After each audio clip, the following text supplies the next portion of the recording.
তিথি, কেমন আছো? আমি ভালো আছি। আমার তো বিশ্বাসই হচ্ছে না যে তোমাকে আমি সামনাসামনি দেখতে পাচ্ছি।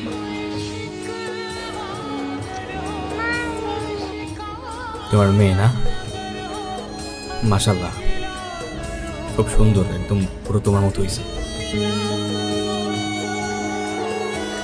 বুঝবেন, যে আমাকে ভালোবাসলো ঠিকই, কিন্তু বলতে আর পারলো না। একবার বলতে তো পারতা রুদ্র।